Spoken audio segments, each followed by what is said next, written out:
السلام عليكم ورحمة الله وبركاته. اليوم غادي نقدم معكم تكسوكة. هنايا ندوزو المقادير وطريقة التحضير. عندي هنايا 3 المطيشات اللي حكيتهم، عندي الملح، عندي الفلفل احمر حلو، فلفل احمر حار اللي هو السودانية، عندي الكركم، وعندي الابزار والكمون.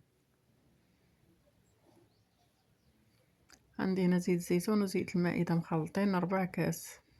عندي هنا القزبر والمعدنوس معاهم ثوم وقزبر ومعدنوس.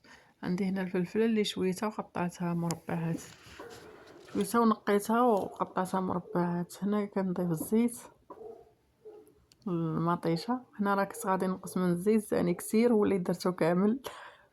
هنايا كنضيف القزبر والمعدنوس مع الثوم.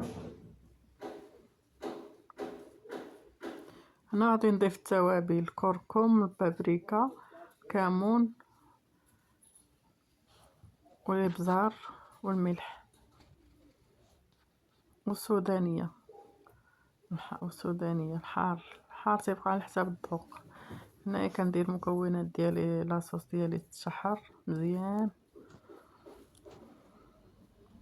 دابا غادي نضيف ديك الفلفله لاصوص وكنخليها تشحر مزيان مع داك لاصوص مده ديال 10 دقائق تقريبا حتى كتشحر ليا مزيان مع داك لاصوص وكتكون واجده.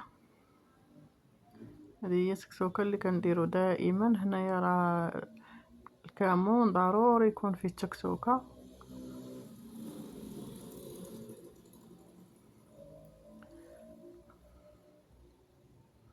الكمون كيتواسى معاها مزيان، كيتواسى مع التكسوكه مزيان.